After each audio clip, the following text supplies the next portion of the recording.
Hello and welcome to the extended edition of NASCAR News Now. We've got a lot to get to today, including all the action in the round of 8 and the championship race drama from Miami. I'm Blake Harms. And I'm Nick Rutkowski. We begin today with some big news from a NASCAR champion. That's right, Nick. 7-time champion Jimmie Johnson has announced Wednesday that 2020 will be his final season as a full-time driver in the NASCAR Cup Series. Here's the video announcement he shared on social media.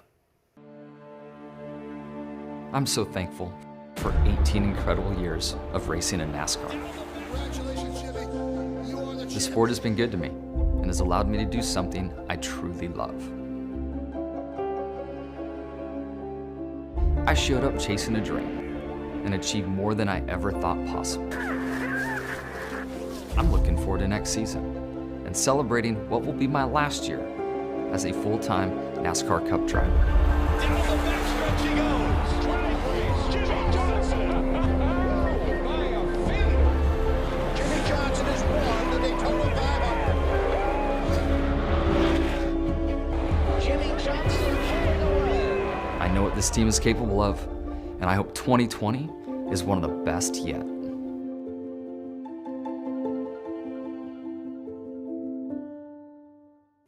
Well, what a video that was by Jimmie Johnson. Way to just cap off a season. Yeah, right there. absolutely. He's one of the last few, original Cup Series drivers that really pushed NASCAR to its popularity in the 2000s, and it's going to be sad to see him go. It really is, because we followed him throughout childhood and throughout how we've grown up. Kevin Harvick's one of those last ones, but Jimmie Johnson has really put an impact, even in the NASCAR world and our lives, too. Yeah, looking at the stats, too, 7 championships, 5 of them consecutively from 2006 to 2010, 83 Cup Series wins, tied with Cale Yarborough for 6th most all-time, and that's just a few of his stats.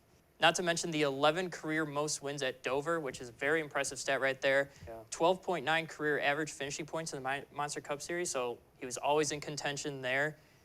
For average finish, 12.8. It's 6 all-time. It's a very impressive stat. He's always been that dominant performer. Yeah, and it's going to be sad to see him go, too, because he was always such a classy competitor. A lot of the drivers sharing on social media yesterday, along with that announcement, that they're going to miss him.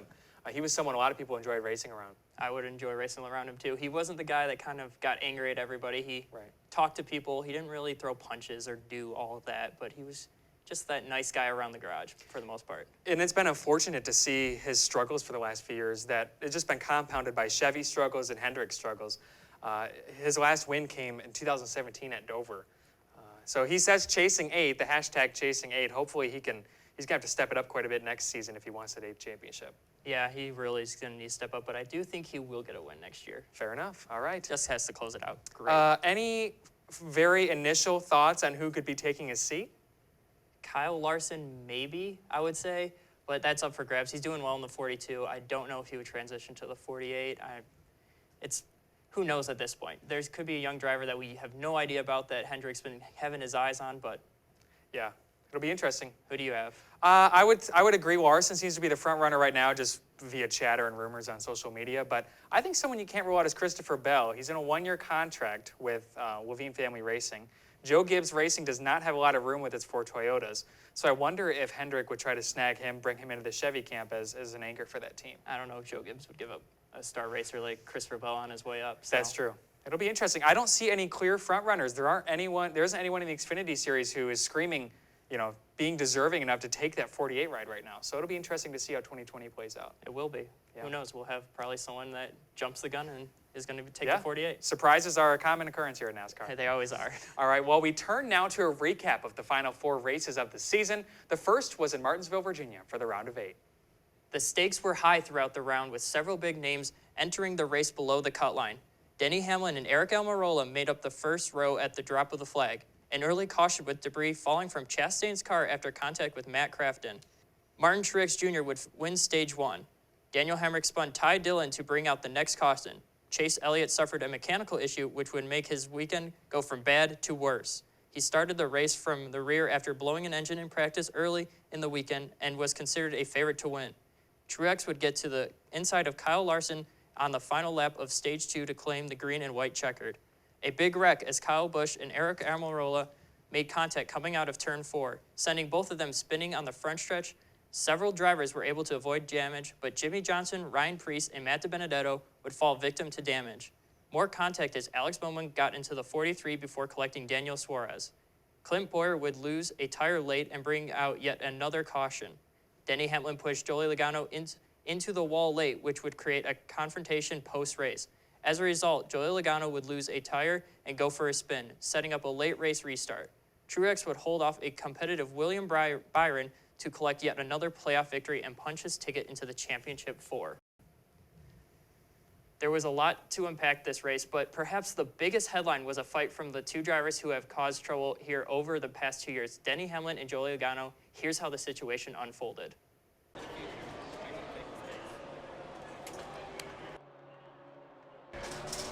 Hey, stop! Stop! Stop! A little bit of an extra shove there by Logano as he walked away, and Hamlin wasn't going to have it.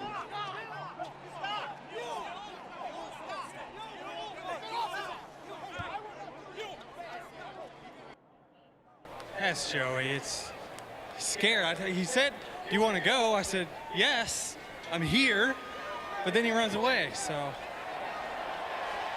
What was the altercation on track that led to it? I got close off of turn 4. It looks like we got together, and it looks like collateral damage. He blew a tire, but I mean, he would probably say, short track racing. Pretty frustrated. I mean, he just kind of came off the corner like there wasn't on a car on the outside of him, and ruined our day. A shot to win for sure, and I don't really know what happened because once he started hitting me, he didn't lift. He just kept finishing me off. We ran each other fine all day, so I don't know. I don't really know what happened. Here's the replay. He just kind of sends me up there and keeps on going with it. Cut down my tires and fender rubs everywhere. So a little frustrated with the situation. Wanted to talk to him about it, and maybe I should have shoved him at the end. It may have escalated a little bit more, but it's frustrating. There's a lot of passion out there. Interesting take on this fight, and if you'd even call it a fight, more of a scuffle. I mean, a scuffle, yeah, Denny Hamlin did get thrown to the ground, so you could almost consider that a fight. I mean, it wasn't a fight between Denny Hamlin and Joey Logano. It was a talk that escalated a little bit too much.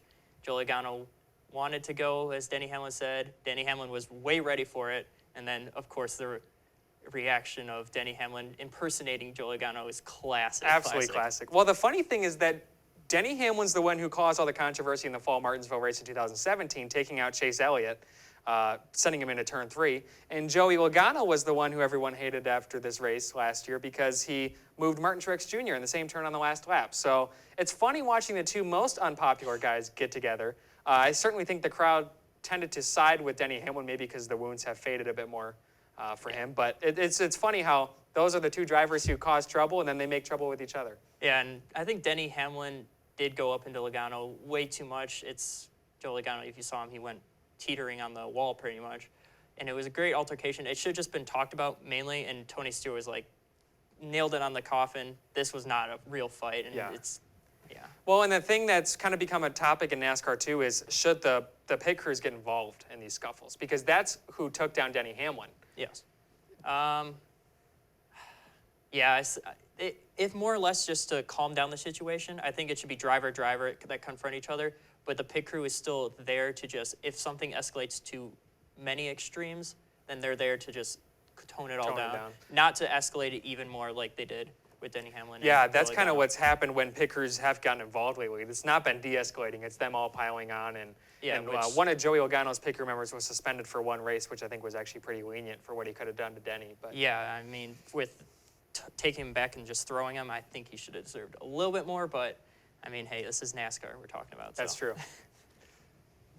The weekend took a bad turn for one driver as Matt Tifft was rushed to the hospital on Saturday morning as a result of an ongoing medical condition. It was later announced that he will not be returning to Front Row Motorsports next season, the 36 car. John Hunter Nemechek filled his place for the final 3 races after Matt Crafton covered Martinsville, and Nemechek is thought to be a possible replacement for the 2020 season. Well, Nick, let's take a peek at how our fantasy lineups fared at the paperclip. Wasn't too bad. I mean, you had the winner, so I guess that's always a positive. And Brad Keselowski, 3rd place. Yeah. Kyle Busch was, I don't know what, Matt DiBenedetto got into that contact early, kind of recovered a little bit, but then I saw later that he had a couple flats going towards the end, so that was his problem. Well, and they were both taken up in the same accident, Kyle Busch and Matt DiBenedetto, so, you know, as a big element of fantasy is luck, and yeah. both of us went 50-50 on the day. Yeah, I guess so. Yeah, not I too mean, I bad. guess I got the winner, so. Yeah, that's true. That's true. I guess you did. We'll give you the win for that one. That's fair. That's fair. I'll give you that. So the following week brought the racing action to Texas Motor Speedway. Kevin Harvick led the field to the start alongside the 20 of Eric Jones. Chase Elliott lost control on the 9th lap, sending him hard into the wall and bringing out the first caution. Shredded debris brought out another yellow. The cautions kept coming as Corey LaJoie went up into the wall in turn 4. It wasn't long after LaJoie's wreck that Brad Keselowski and Ricky Stenhouse made hard contact after both losing control coming out of turn 4. Watch as the 2 car gets loose up in the traction compound before the 17 follows suit and slams Keselowski from behind. Look at this slow motion view, an incredible wreck. Corey LaJoie brought out yet another caution in the same place as he did before after blowing a tire. Keep in mind, this is all before the end of the first stage. Major playoff implications late in the stage as Denny Hamlin lost control exiting turn 4, sending him through the grass and tearing up his splitter. After all that, Kevin Harvick would hang on for the stage 1 win. Eric Almirola would take the green and white checkered in stage 2. Jimmie Johnson's dismal season continued after getting into the wall in turn 2. Harvick narrowly avoided another wreck on the restart. Almirola and Suarez battled it out for a time. This is the spin heard around the world. Bubba Wallace would spin on the apron, bringing out the caution. More on that in a minute. It came down to the stage winners of Almirola and Harvick for the stage win. But Harvick had the dominant car and would collect the win, his 4th of the year, propelling him to the championship 4. The biggest development out of this race weekend was the fine that NASCAR imposed on Bubba Wallace Jr. for effectively admitting his spin was intentional. Here's the clip that pushed NASCAR to take action. You did what again? I learned from Brad and Joey. So are you worried about anything or? Like what? Until they do anything, no. Not the only one to do it. Yeah. Like I'm racing for myself, not for Larson, not for Chevrolet. At that moment, for myself, I'm going multiple laps down. The reaction today was after a complete admission of guilt. So that's really what led to the penalty happening today. It's not very straightforward to determine whether that is done on purpose. We've all watched the cars drive down the straightaway with a flat tire, weaving all over the place. So for us to make a definitive call that a guy spun out on purpose when he can barely keep his car going straight is a big call, and it's a judgment call, and it's a call that we would like to not have to be able to make. So hopefully they can know that the possibility of this happening is out there if it's very blatant, and that they don't do it. Was the fine well-deserved? I think so. Do you think so as well? Yeah, I agree with that representative that NASCAR should not be in the business of judging intent. But when you have something, Bubba's always been an outspoken person. And when you bring something like that up, I mean, NASCAR just has to take action. Well, yeah, you admit to it. You were like, he really admitted to it. You have to fine him at that point. It's not like he was like, oh, I didn't do it on purpose. I had a flat tire. No, he did it on purpose. And you even saw in the video, if you look in the video, he's swerving left and right and then just spins out. And then after the caution, just drives just straight. So it was very obvious. NASCAR was just waiting for Bubba to say something. And he kind of leaned on the fact that Logano had done in the previous race. Well, the difference between those two is that Logano knows how to keep his mouth quiet and not say anything. And I think that was a big learning curve for Bubba. Oh, we'll see. Who knows what will happen next year for that. That's true. He's always been a character. Yep. Well, here's how our fantasy advice held up in the Lone Star State. It was pretty rough overall. I got pretty lucky, but I think that all those stage 1 wrecks kind of hurt you a little bit. Yeah, they did hurt me a lot. I had Denny Hamlin was looking really good till he wrecked, and then I had Keselowski, who finished 39th as well. And yeah, not a great playoff week for me whatsoever. So no, I evened up the scoreboard with saved myself from Martinsville with Logano and Jones, but neither of them were terribly flashy. So, I mean, 4th and 10th is still good for fantasy points anyway. That's true, and the playoffs will take that, absolutely. Yep. A week later, the Round of 8 finale brought NASCAR to ISM Raceway in Phoenix. Kyle Busch led the field to the green cactus with drivers wasting no time, cutting down to the apron for an advantage. A restart near the end of stage 1 saw even more drivers try the same thing, even 3 and 4 wide heading into the first corner. Denny Hamlin's fresher tires would propel him past Brad Keselowski for the stage 1 win. In stage 2, Chase Elliott would find himself trying to defend second place over Hamlin, and a several-lap side-by-side battle ensued. Watch as they made contact heading into turn 1, but it was Joey Logano who would easily take stage 2. Chase slammed into the wall early on in stage 3, ending any chance of him making the championship 4. Watch as his right rear tire blows, sending him backwards into the safer barrier. Hamlin would overcome Logano for the lead later on. This began a slide by Logano as Kyle Busch was able to get by. A caution was brought out by David Reagan with less than 10 laps to go, and this would set up a 3-lap shootout.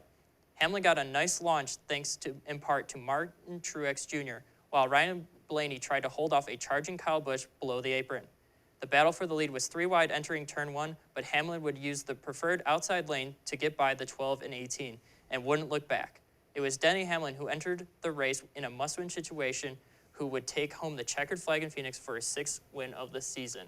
Very impressive season. This kind of propelled him to the championship favorite heading into Homestead. It really did, and we'll get into that in a bit, but I think Denny Hamlin winning that race really gave him a boost, and he was always ready for that as well. Yeah, unfortunately, that wasn't really the main headline that was talked about, particularly on social media. A lot of folks were not happy with the quality of racing. It was a very boring race. Once Denny Hamlin got out in front, it was just game over. He was 10 seconds ahead of Kyle Busch at the finish line. It was just like, it was not a good way to end the round of 8. Yeah, and the same drivers who have been vocal about this all year were at these short tracks. It's very hard to pass. Kyle Busch even saying as sosoon as Denny Hamlin got that lead, he was gone. Yeah. It's very difficult aerodynamically to get up on someone and make a pass. Especially once you have the clear by yourself, you're gone. It was very obvious at Phoenix now, and I think a lot of people weren't too happy with how the race finished. Like I said, round of 8 finishing. Hopefully they change it for the championship next year, and because it'll make a huge difference. Because if it's like how it was this year, the championship is not going to be interesting. Whoever gets in the lead is gone, and that's your championship right there. Yeah, it's interesting for sure, and like you said, a lot of folks are just concerned that this championship race could be a similar situation. I think it's even more disappointing because last year's race was awesome. I mean, wrecks everywhere with playoff drivers. Kevin Harvick dominating the race, having tire issues. I mean, it was an all-around great race. And to go from that to this, where you have a hard time passing, was, I think, a lot of difficult for some folks to swallow. Yeah, that restart at the end did help the look of how the race was going, but if you just popped in for those last 10 laps, you were like, oh, this must have been a great race. It was not, because Denny Hamlin controlled it mostly. Almost had Ryan Blaney get back into that championship 4, where that would be his first time. So that would be that was almost there. He was almost there. Yeah, that outside line was certainly the preferred groove there, and Hamlin was able to start on that outside on the last restart and propelled him to the win. Let's see if our fantasy lineup survived the Valley of the Sun. Yes and no for both of us, I would say. Yeah, our playoff drivers definitely did. Blaney Yes. had a great run. Larson had a great run. Our non-playoff drivers, I thought Jimmie, because I picked Jimmie, I was like, you know what? Maybe one more time. Maybe one more time we'll just try for it. And, I mean, 14th isn't relatively too bad, but... Not something you'd expect out of the 7-time champ. But that's kind of something we've come to, anticipate. Anticipate that, especially this year. I mean, even last year a little bit, but this year especially, it's like he almost looks good, and then he'll just settle for the top 15 or something. Eric Almirola was kind of a surprise to me. He ran 3rd in this race last year, and he's someone where he's pretty lucky he has a contract for next year because he has not been running very consistent. No, he really hasn't. I mean, he got into the playoffs, though. That does help you with the contract and everything. But even in the playoffs, he was running decently well, and I guess Phoenix, he just didn't want to run well this time. And I mean, it's not his fault probably, but... One thing we noticed, too, was that not a lot of passing was going on, so qualifying was a huge deal, and he didn't qualify very well, so that probably played a part. Who would have known that qualifying would have made a huge deal in this race, especially after last year. And I guess even the race at the beginning of the year wasn't too awful, but qualifying made a huge difference this year. So. Yeah, absolutely. Looking back at the round of 8, what stuck out to you the most? Well, I think the biggest surprise for me was just Chase Elliott's struggles throughout this playoff. Besides winning the Roval, after he wrecked from the lead, I mean, it wasn't his fault most of the time, but those mechanical issues that he suffered were catastrophic, obviously, to his playoff hopes. But to have a wreck or an issue in all 3 round of 8 races is just an absolute nightmare for that team. Yeah, and you can't really blame it on Chase himself. No. I mean, I guess ISM, he kind of went over a little too hard with it. But, I mean, yeah, mechanical issues every time. It's really strange how that happened just for him. None really of more of his Hendrick partners, they didn't really have any problems, but he did, and it really affected him, and I was really surprised that I was almost considering him a championship 4 favorite until the round of 8, because he had some momentum, but I think just after that, it was just like, what do you do? Yeah. What do you do? Yeah, exactly. He's definitely overcome adversity, like the Roval where he wrecked and went on to win. Talladega was involved in a wreck very early on, and still manage an 8th place finish. So, you know, he's someone who's learned to overcome that adversity, and he can do it very well. The issue is when it's not your fault and it's something mechanical, you're completely taken out of the equation. Yeah, and it really affects Hendrick itself, because who do you look to fix that problem maybe for next year, or just work on it a little bit? I don't know if you want a new car chief or anything. It's just really mess of what could you do better next year that you didn't do for the one, if not the most important time to move yourself into the playoffs further. Yeah, they've got a big offseason ahead of them. They really do. Any final thoughts on your end? Nothing really. I was hoping Larson would, move himself forward, but the championship 4, I expected many of those drivers to get in anyways, even though I didn't project all 4 of them, but I do think that it was a really good round of 8, and those 4 drivers deserve to be in it. So that's fair. Yeah, absolutely agreed. Well, the culmination of all 3 NASCAR series took place at Homestead, Miami this past weekend, and we begin with the Truck Series finale. The title came down to the contenders of Stuart Friesen, Ross Chastain, Brett Moffitt, and Matt Crafton. Austin Hill was eliminated in the round of 6, but would win Stage 1. He would also hold off Matt Crafton to collect the Stage 2 win. While Hill would go on to collect the race win, it was the 88 of Matt Crafton who would claim the championship title. This was Crafton's 3rd Gander Outdoors Truck Series championship, and he celebrated with quite the burnout.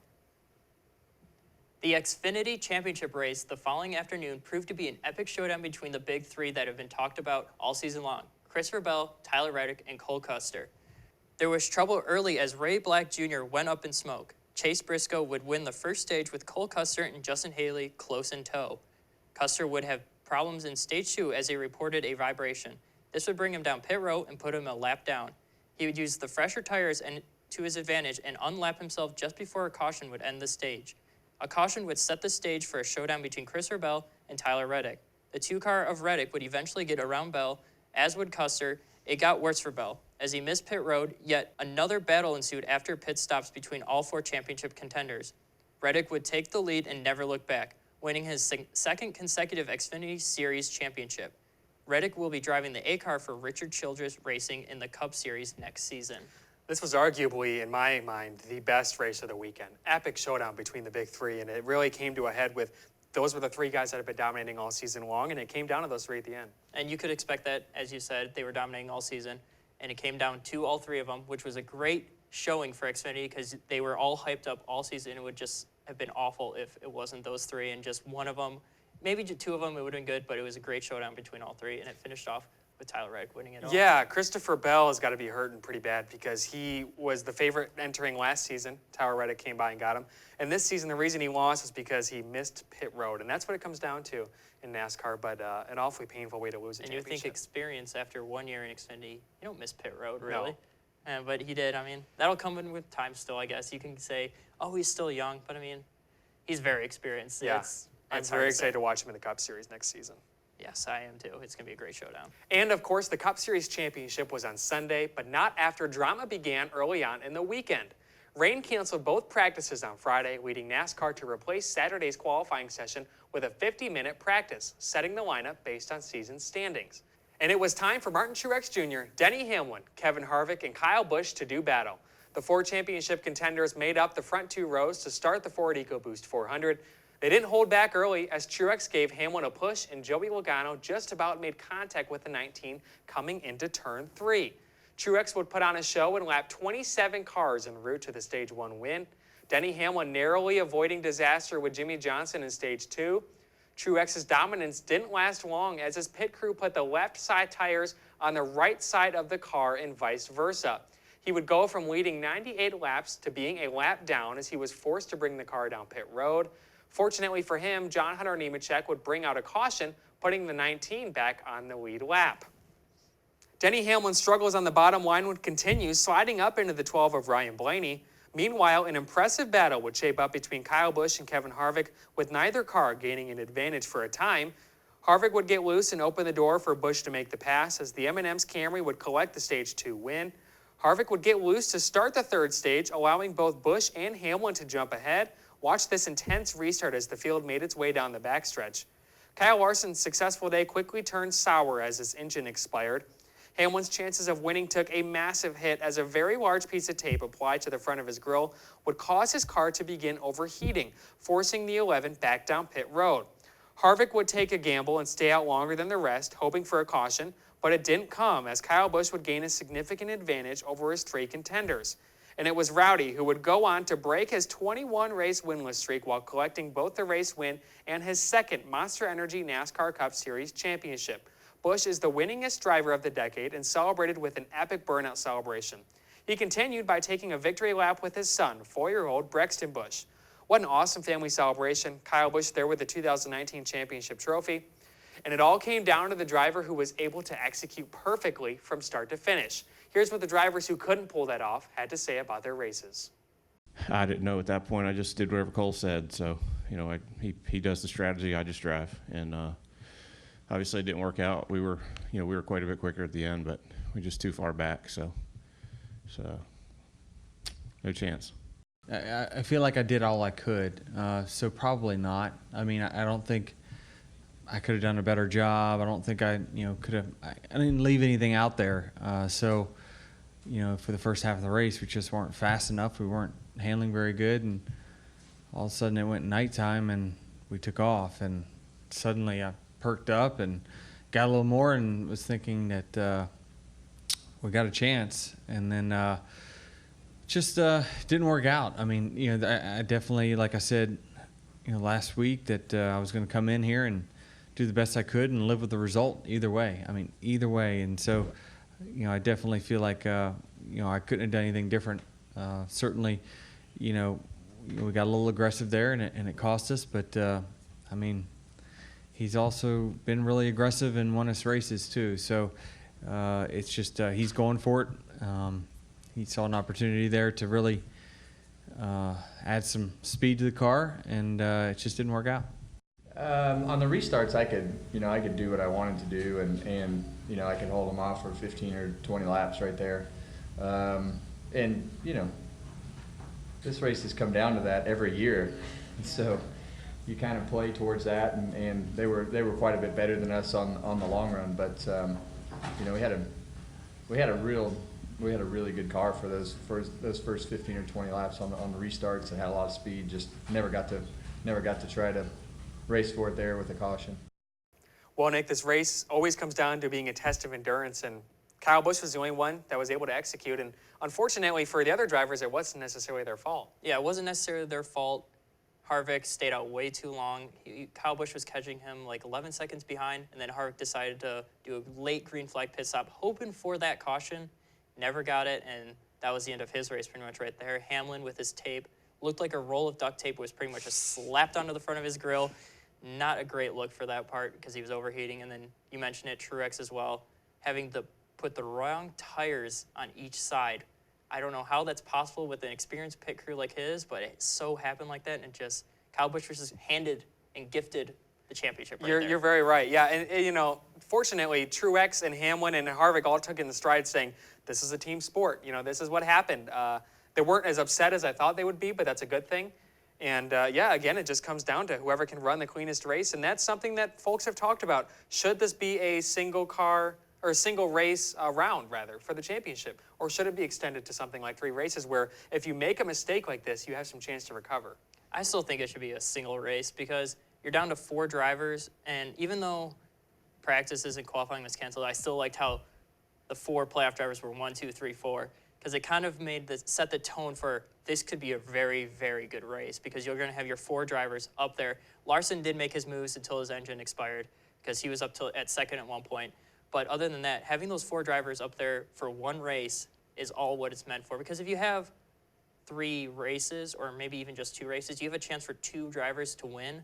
And then what do you do there? It's going to be like pretty much best finish at the other track. So if one driver wins the first race, what does he do for the second race? He was going to still have to try because he's not guaranteed that championship.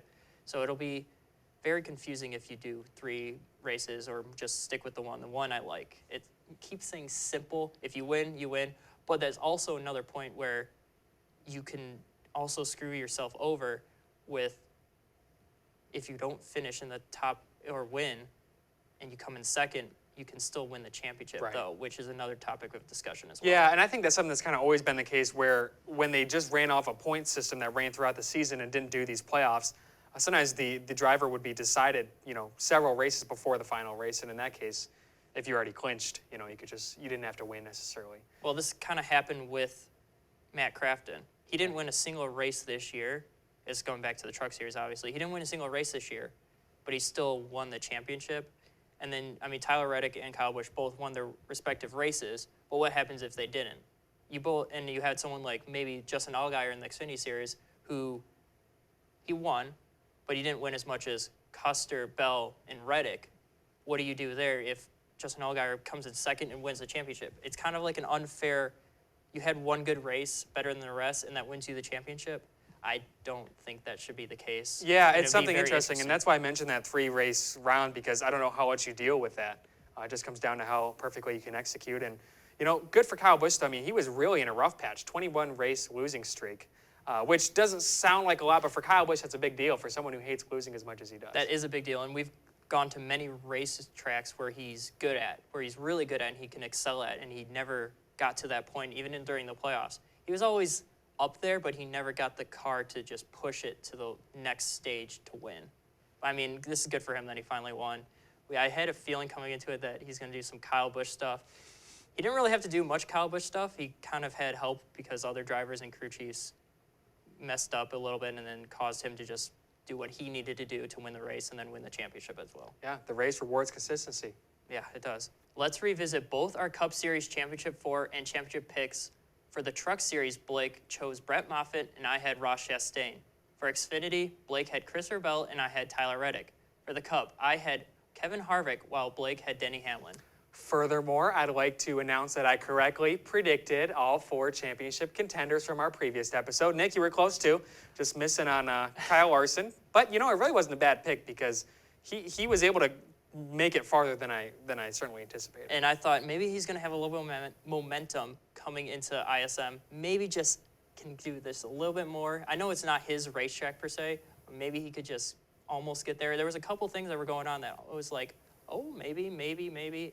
No, not really. But Kyle Larson, because I knew if Kyle Larson got into the playoffs, he would be given a great car at Homestead. He's great at Homestead, and he was going to do really well there. So that's why I picked Kyle Larson. Well, it happens. And folks will say what they will about this championship format that NASCAR's developed, but you look at the championship 4, and those were the 4 most dominant drivers this season. So this format certainly has a way of playing itself out every season to where the best drivers, you've got to be consistently great every round to make it to this championship 4. Yeah, and I guess you could see that with Chase, who wasn't consistent every round. He was consistent through the year, but he wasn't consistent every round. And then these 4 drivers obviously were consistent. Many wins throughout the season. Yeah. Kyle Busch wasn't really consistent towards the end. That's fair. But the rest they did what they needed to do, and I think there was a respective 4 that should have been in the championship 4 as well. Yeah, absolutely, I agree. We now turn to the latest developments off track that have been making headlines. Perhaps the biggest development, albeit not entirely surprising, was the announcement from Stewart-Haas Racing that was made before Homestead. Cole Custer will be replacing Daniel Suarez in the 41 car next season, leaving Suarez without a ride for 2020. Custer comes from the 00 car in the Xfinity Series, also a Stewart-Haas ride. Now, Nick, this was, like we mentioned, not a terribly surprising announcement, but unfortunate for Suarez. Also exciting, though, because now we're going to have the big 3 from Xfinity up into the Cup Series. Yeah, this is going to make it very exciting for those 3 that were in the Xfinity to move their way up to the Cup and create a lot of talk of how are the playoffs going to look next year for that. Absolutely. But then again, there's also Suarez we have to talk about as well. Does he get a ride in the Cup Series, or where does he go from here at this point? Yeah, that's a great question. As we're going to mention a little bit, there are a few open rides at Front Row Motorsports. I would have to think that's his first option to go if he can stay in the Cup Series. Otherwise, I would have to imagine that some Xfinity Series team is gonna pick him up. Yes, it's not like he's a bad driver. No. He would do amazing again in the Xfinity Series, but I think he should just stay up in the Cup. I don't know if he wants to stay with Stewart-Haas after he just out of the blue, not really out of the blue, I guess I could say, because they were in contract negotiations, but now that they just said, okay, now we're just gonna bring up Cole Custer, we're goodbye, I guess, maybe. I think it kind of was out of the blue because they were under the impression, Suarez made it pretty clear that he was fully anticipating a contract extension, and he was working on getting sponsorship for that and said he was close. So I think Stewart-Haas must have just run out of patience, perhaps, and just decided that it was time to move Custer up. Yeah, who knows at this point, but yeah. Cole Custer, I think, is a great fit for it. Yep. For Stewart-Haas. Whereas maybe he'll stick with Stuart Haas, go to where Cole Custer was, back down in the 00 down in Xfinity, or maybe he'll go, like you said, front row. Yeah. We'll see. Meanwhile, Joe Gibbs Racing's Xfinity program announced that 20-year-old Riley Herbst will be driving the team's 18-car full-time next season. Herbst will be joining Harrison Burton, who has been promoted up from the Truck Series. Speaking of the Truck Series, Kyle Busch Motorsports has announced its 2 new drivers for next season. 19-year-old Christian Eckes will be piloting KBM's 18 truck full-time next season. Meanwhile, Canadian Raphael Lessard will be behind the wheel of the 51 truck. Eckes and Lessard replace Burton, who is moving up to the Xfinity Series, and Todd Gilliland, who is currently out of a ride for next season. Meanwhile, Zane Smith has been announced as the latest full-time addition to the GMS Racing truck team for next season. Smith raced on a part-time schedule for Junior Motorsports in 2019. On the broadcasting side of things, NBC Sports has announced Track Pass on NBC Sports Gold. It's a streaming service that will be available beginning next month and will feature grassroots racing, IMSA, ARCA, and other races. It will also feature select Cup Series practices and qualifying. It replaces Fan Choice, which was a popular streaming service for local racing. Lastly, Adam Stern of the Sports Business Journal is reporting that NASCAR is interested in implementing a short track aerodynamics package for next season, which, as we talked about, Nick, is not a bad idea at all. No, it is a great idea, especially if you're going to have Phoenix as your championship race. You need a different aero package for that. Yeah. And even just all the other short tracks throughout the year were just kind of lackluster, except for Bristol. Bristol was interesting. The rest of them was, you had very lackluster races along with that. Well, their main reasoning for doing this was they wanted the costs for teams to be as low as possible, so they just kept one package for all tracks 1.5 miles and lower. Unfortunately, that package that works for 1.5 miles and made some of those races better didn't work at all for the short tracks, and they heard about it from fans and drivers alike, and it's refreshing to see that NASCAR is listening to its fan base and these racers before, because that has not always been the case. Where folks were unhappy, and that's kind of what's contributed to the initial downfall of NASCAR from its peak of popularity was the executives didn't particularly listen to feedback, and now they're finally doing that. I think the sport's heading in the right direction. I really agree with you there. It's definitely heading in the right direction, especially since they saw what Phoenix came to be this year, and they were like, uh-oh, something's wrong here. We need to fix this before people really start complaining, and then we disappoint a bunch of fans for the season next year for the finale, and even just the races throughout the season as well, because you want your short tracks to be a statement as well, as long as your super speedways. You can't just have your super speedways dominate. Like Talladega is always a conversation. You want your short tracks as well, like Martinsville, Dover. You want all those to be able to make talk as well. Yeah. Not just have one package that just dominates everything. It is only for really super speedways and 1.5 mile tracks. So Yeah, we'll have to see if that pans out. Certainly interesting report. Hopefully it comes true. hopefully it does. Well, let's take a look now at this past season with a few of our 2019 superlatives. So we start with best race. Nick, what do you got? I have Talladega playoffs. Talladega is always a good race, but in the playoffs this year, it really ramped up a lot, and it was a great race throughout from start to finish. I didn't guess the finish as well. It was a really good finish. And then you had Rex, which is normal Talladega, which makes it interesting as well. Blake, what about you? Yeah, I would have to say the same thing. Talladega fall race. This was the most intense, edgier seat action I've seen from start to finish in a race in quite some time. Oh, it really was. And it's unfortunate it was moved to Monday because it was going to be on the big network on Sunday, NBC, and it's a shame not as many fans could see that because that was some classic super speedway racing. If there's anything this package has fixed, not that super speedway racing was broken, but man, it's made it some intense racing. Oh, and it makes it, they're still very stable, so it's not like you get the big wrecks, but when you have people that are just trying to move forward, it makes it a very good race. Wrecks always make it a good race at Talladega. That's very true. Because it's known for that. That's very true. And best finish? I'm going to have to go with the fall race Talladega. Not because of Ryan Blaney. I know you love Ryan Blaney. But Ryan Blaney and Ryan Newman, just the finish, how there was a caution towards the end. It was pretty much just a shootout of, okay, who's going to win now? And then Newman and Hamlin jumped ahead, got loose, and then Blaney worked his way back up to the top of the field, and then just that very close drag race right to the finish. That is just amazing. Yeah, I would have to agree, not just because I'm a Blaney fan, because I think that was one of the more masterful last laps we've seen in quite some time. When Newman and Hamlin were coming up on Blaney on that backstretch, he could have tried to go up there and block them, but he didn't, because he knew that if they could get out far enough ahead, he could make that move, so he was patient. And it didn't look very good, I'm not going to lie, in turn 3 when Newman had that lead, but Blaney was patient, and he timed out his run perfectly, he timed out his maneuver perfectly on that front stretch, and was able to pull up, get alongside him, and beat him where it counted. I mean, 7,000th of a it second. does help that Newman got loose into that corner. Right. Even though Newman did stick in the gas, but Hamlin backed off, and that helped Blaney catch up and go for the lead right there and win inevitably. Yeah, well, thankfully they didn't have a tussle, but there were a few fights this season. Any stick out to you? I'm going to have to go all the way back to the All-Star race with Clint and Newman. It was a classic one where Clint went up to Newman after some on-the-field incidents, him thinking that Newman was a lap down and him racing him too hard. Turns out that Newman was on the lead lap. So Clint was kind of overreacting, but, I mean, it was still a really good fight. Blake, what about yourself? Classic. I would have to say Suarez and McDowell back from ISM Raceway in Phoenix just in March. Just a lot of passion there with Suarez. That's the most upset I think I've ever seen him. And for McDowell getting his way during qualifying. That's how intense qualifying's become now, where if someone gets in your way, you know, that could be determine how well you're going to do during the race if you get stuck. Oh, it really could be, yeah. Qualifying is all important, especially earlier in the year, because you kind of want to set that tone for yourself. So qualifying makes sense why you got a little scuffle right there. Yeah, absolutely. Best interview? You know I love my boy Matt DiBenedetto. Yep. And back at Bristol, where he came in second, almost winning, that was my favorite interview by far. It was very, very, very good. Yeah, I would have to go with the Kyle Busch interview back in Las Vegas when reporters were asking him questions after he ran into the back of the 52. And we've showed both of these before in previous episodes, and they're both, you know, Matt DiBenedetto, all inspiring, you know, tug to the heartstrings. Kyle Busch was a little less of that, but well, still I mean, that's entertaining. normal Kyle Busch too. That's true. Matt DiBenedetto's was heartfelt. The fans cheering for him when he went on the big screen. That was why it was best for me. But at Kyle Busch, that's also an amazing interview. It's classic Kyle Busch. Very comical. So moving on to our overperformer of the season, does anyone stick out to you that they performed better than you thought they should have? Well, I'm going to go back to my guy, Matt DiBenedetto. He did overperform, especially at Bristol, and then towards the end of the year, he did perform very well. He started off the season a little slow, except for Daytona. Daytona, He performed well before wrecking.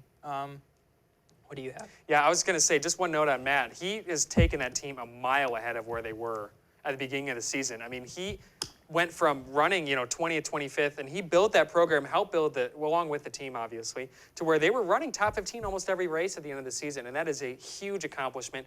And I think it's also a precursor to what he can do with Wood Brothers Racing next season. It's going to be very interesting to see what he can do with Wood Brothers this upcoming year. My overperformer, I know he hasn't particularly been an underdog in his career. I would say Ryan Newman. He came into Roush Fenway Racing, a program that had won 15 races back in 2005, and had a lineup that was very subpar, not knocking any of the drivers, but Stenhouse and Bain were missing something with that team.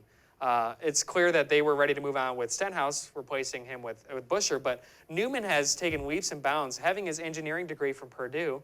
He's not afraid to get under the hood and see what's going on, and I think that's helped that team make huge strides.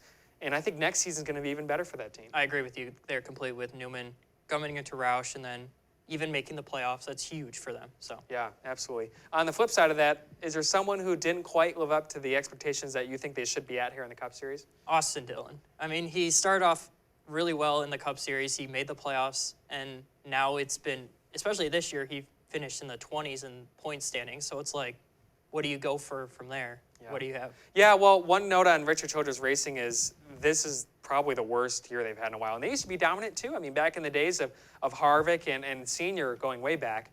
And something seems to be missing there. And thank goodness they have Tyler Reddick in their wheelhouse, or they could be in trouble. They really could be in trouble. And then Tyler Reddick's going to, I feel like, is going to boost that program a little bit more. Dillon was running well towards the end of the year, but I mean, Yeah. My underperformer, I'd have to say Daniel Suarez. I mean, it's not anything against him. He just had an opportunity to really prove himself in this 41 car, knowing how short the turnaround time is here in the Cup Series. If you can't perform, you're usually out within a year or two, especially for some of these younger guys. And unfortunately, he could not take advantage of that. And we see as a result, he's out of a ride. Yeah, well, for now. We'll see what we'll see what happens in the next coming weeks and if he actually gets a ride. So we'll see. So best moment, what do you have there? There's a lot of moments, but what is your best moment? Yeah, I would have to say my favorite was watching Watkins Glen, Kyle Busch, the veteran, and William Byron, not quite the rookie, second-year rookie, going at it at Watkins Glen. Byron took out Kyle Busch on accident in one turn. Busch returned the favor, and under caution, Byron goes up and goes to give Kyle Busch a little love tap, and Kyle Busch slams on the brakes, ruins William Byron's day. I think Byron learned a lot on that Sunday. I think he did learn a lot. There was also another moment from there. It's not my best moment of Kyle Busch and Bubba going at it, and Bubba just saying, well, you keep running into me, so I'm just going to turn you, and just turns Kyle, and you hear the fans cheering because Bubba's kind of a fan favorite. I don't know how much after the Bowman incident later in the season, but that was just a great moment right there. But my best moment has to come from another Talladega race again in the fall, but the Brendan Gaughan flip. Mainly because he wasn't injured out of it, so he's all fine, and his interview was hilarious. And it was just cool just to see the car do a complete flip, land up straight, and just keep going pretty much. Yeah. So I think that was my best moment because you don't have many flips anymore. No, that's true. And especially that are not as dangerous. Like it was dangerous, but the way he landed, he was just worried about getting hit from behind, and he didn't. So it was my best moment. And it was cool to hear from someone like him who's honestly pretty darn good at the super speedways, but doesn't always get the recognition he deserves. Yep. Yeah. So we now look ahead to all that's in store for the 2020 season, and perhaps the biggest change heading into next season is the updated schedule. It features the following changes: ISM Raceway replacing Homestead as the championship race, the Daytona night race being moved to the final race of the regular season, Pocono hosting a 2-day doubleheader, Bristol night race becoming a playoff cutoff race, Indianapolis moving to the 4th of July weekend, the Martinsville night race debuting in May, and Darlington becoming the first race of the playoffs. So pretty exciting schedule changes, and I think a lot more than a lot of fans were anticipating for this season. Yeah, I agree with them completely. You have to change it up a little bit. You have to add some more interesting races right there throughout the playoffs, drop a few, but I agree with how this is going. It's going to change it up, make it a different feel that we've normally used to, especially changing the championship race. That's going to change it completely because everyone's used to Homestead for the past couple of years. Jimmie's used to it because his tribute to Homestead as well. And so I think it's going to really change how we see the playoffs format too. And I think this is going to be a transition year because NASCAR has said for some time now that 2021 is going to be that schedule that's completely revamped. They're out of contracts for a lot of these mile-and-a-half tracks that they were previously bound to, and they purchased one of the companies that owns some of these speedways, so they have less obligation. I think you're going to see some of the less eventful tracks losing a date and then bringing in some pretty drastic changes to the schedule, some new tracks that I think is going to surprise a lot of people come next April.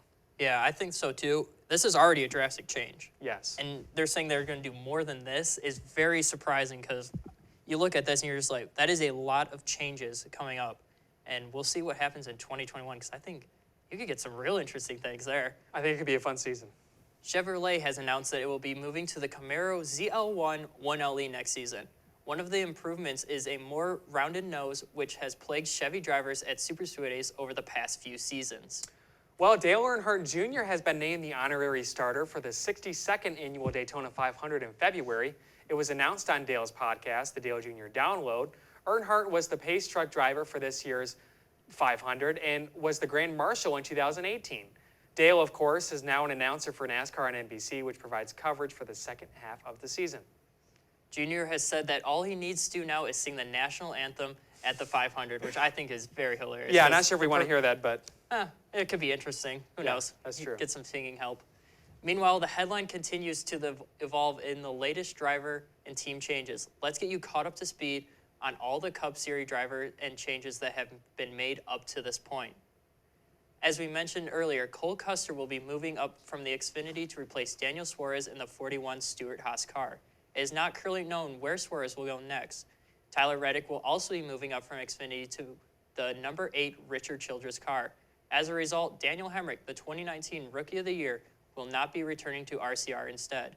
He will be driving part-time for Junior Motorsports in Xfinity next season. Completing the Xfinity trio is Christopher Bell, who will be driving the 95 Levine Family Racing Toyota next season. With enhanced support from Joe Gibbs Racing, as we mentioned earlier, Cole Custer will be moving up from Xfinity to replace Daniel Suarez in the 41 Stewart-Haas car. It is not known currently where Suarez will go next. Tyler Reddick will also be moving up from Xfinity to the number 8 Richard Childress car. As a result, Daniel Hemrick, the 2019 Rookie of the Year, will not be returning to RCR. Instead, he will be driving part-time for Junior Motorsports in the Xfinity next season. Completing the Xfinity trio is Christopher Bell, who will be driving the 95 Levine Family Racing Toyota next season with enhanced support from Joe Gibbs Racing. Matt DiBenedetto, who is not re-signed by the team, found a ride at Wood Brothers Racing in the 21 car, who had a vacancy created by Paul Menard's retirement. David Reagan, driver of the 38 car for Front Row Motorsports, announced his retirement from full-time racing. This creates an open seat that has not yet been filled. As we also mentioned earlier, Matt Tifft will not be returning to Front Row Motorsports next season due to health issues. A replacement has not yet been named for him either. Ricky Stenhouse Jr. was not re-signed by Roush Fenway, with the team instead opting to sign Chris Buescher for the 17 car. Subsequently, Stenhouse will be driving Buescher's ride that he is leaving, the 37 car of JTG Doherty Racing. Nick, any big surprises for you here? Nothing really. Suarez, I guess you could say, is a bit of a surprise, but you kind of almost saw that coming with Cole Custer being as dominant as he was in the Xfinity Series and Suarez not even making the playoffs. If he made the playoffs, I would say this would be a different talk. It would be a lot more conversation of, is Suarez going to be replaced by Cole Custer? But I don't think any big surprises here. I mean, Matt Tifft, you can't really blame him for that. That's medical reasons. Other than that, what do you think? Yeah, I'm not sure. I mean, not really any big surprises. We kind of talked about the big ones that have developed in earlier episodes with Matt DiBenedetto and Hemrick leaving. But yeah, I'm not sure what's going to happen with those two rides. And we're also hearing now that there's a chance Corey LaJoie may not be re-signed with the 32 team. Nothing confirmed on that, but if that does hold true, then that's going to be a third seat that's open. And LaJoie, I would have to imagine, would probably go to one of those two Front Row Motorsports. Yeah, I would assume so too. And he's been a great racer this year. So you'll still have like 2 open vacancies. Who do you think will take those? It's going to have to be someone from Xfinity.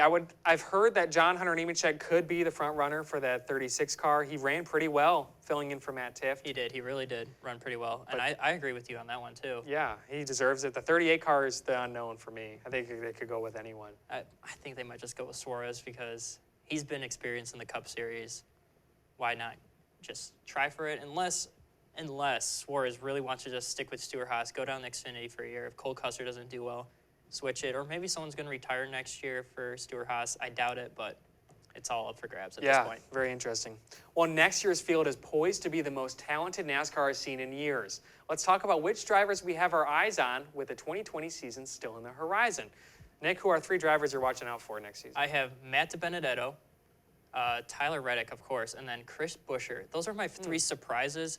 Matt DiBenedetto is going to be at a better team with the 21 Wood brothers. Tyler Reddick, I feel like he could take off completely.